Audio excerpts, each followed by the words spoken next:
The time is 5 to 7 minutes. And Deborah says that she's going to relate her action to a recent magazine subscription solicitation that she received in the mail. And the title of her speech is, "No Offense, None Taken." So welcome, Deborah. Or I don't mind not being judged. Ken was to be hers. Oh, pardon me. Take a moment here. I missed that whole thing. I So can we do need it. an evaluator. I can do it. Nikki can do it right It's one of those little checklist things. there. Yeah, pardon me for that. There you go. Oh, little variety. It's a little variety. Well, we have all this on tape too. Oh my gosh. Yeah. Well, so there I was. NMOB, minding my own business. Literally, I was at my desk opening the mail.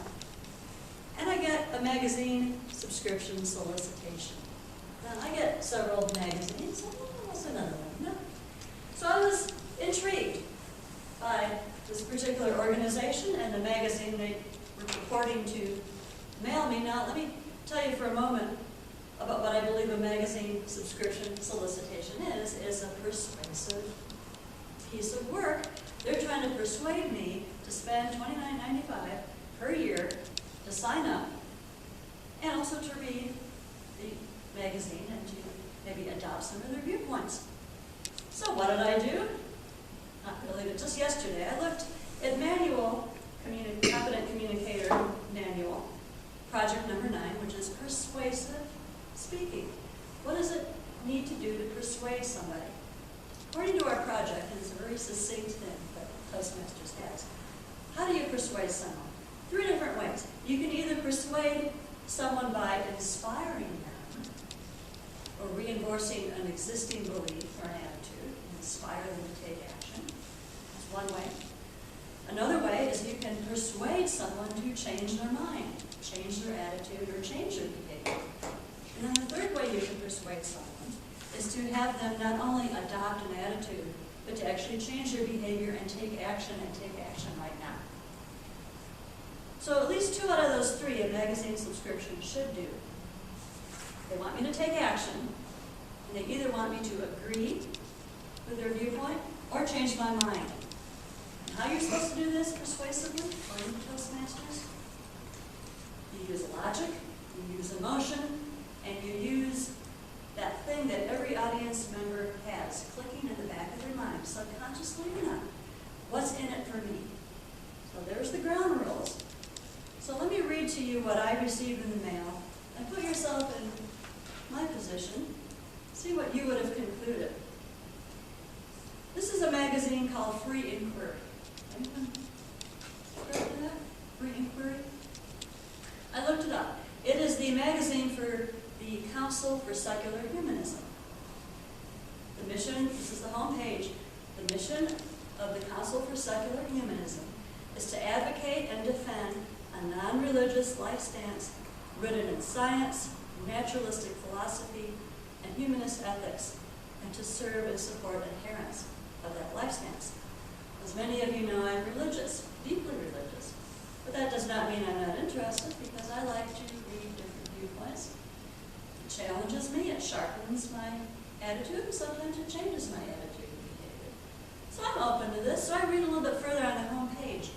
What does this Council for Secular Humanism believe in? Well, they reject supernatural and authoritative beliefs. Figured that.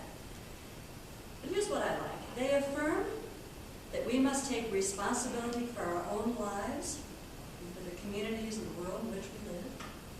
I'm all for that. Secular humanism emphasizes reason and scientific inquiry. I'm all for that. Aren't you? They're also for individual freedom and responsibility. Love that. I'm libertarian. They're also for human values and compassion. Compassion. What's not to love about compassion? And finally, secular humanists believe in the need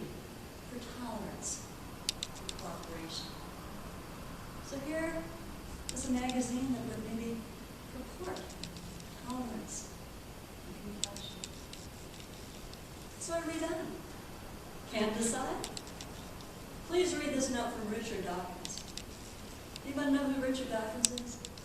World-renowned evolutionary biologist. I have no quarrel with evolution. I was a biology major way back when. Here's what he wrote. Dear friend, if you live in America, chances are good that your next-door neighbors believe the following. The inventor of the laws of physics and the programmer of the DNA code decided to enter the uterus of a Jewish virgin, get himself born, then deliberately had himself tortured and executed because he couldn't think of a better way to forgive the theft of an apple committed at the instigation of a talking snake.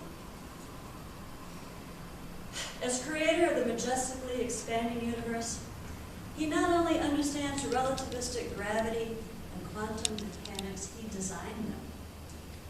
Yet what he really cares about is sin, with quotes from it, sin, abortion, how often you go to church, and whether gay people should marry.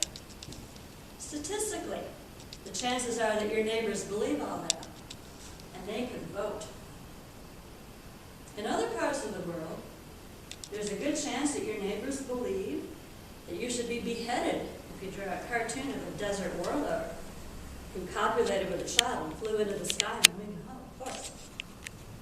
In other places, there's a good chance that your neighbors think that their wishes will be granted if they pray to a human figure with an elephant's trunk.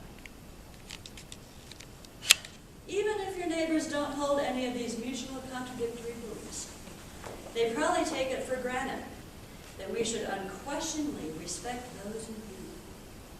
And the huge majority of American and British newspapers and periodicals go along with this abject kowtowing to what their educated editorial staff must know in their heart of hearts is nonsense. Then it goes on. I won't read you the whole thing.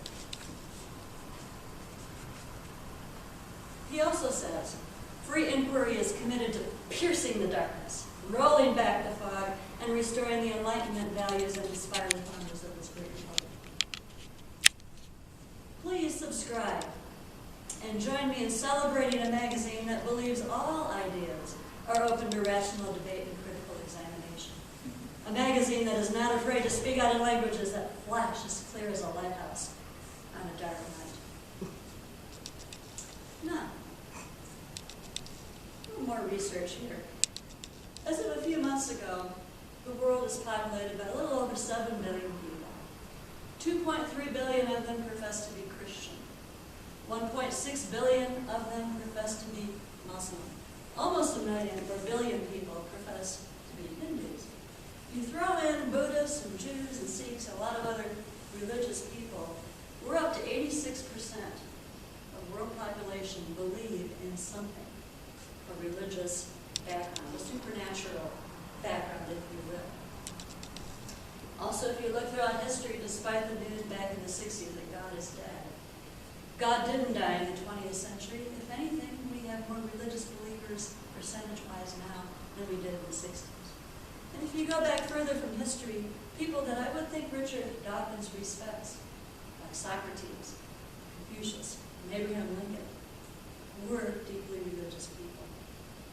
So I ask you, how did you take this dear friend missive from Richard Dawkins? Did you feel the tolerance, the compassion, the openness to ideas, the love of humanity? How do you think I responded as a deeply religious person to this inquiry of, dear friend, please spend your money and your time reading what I have to say?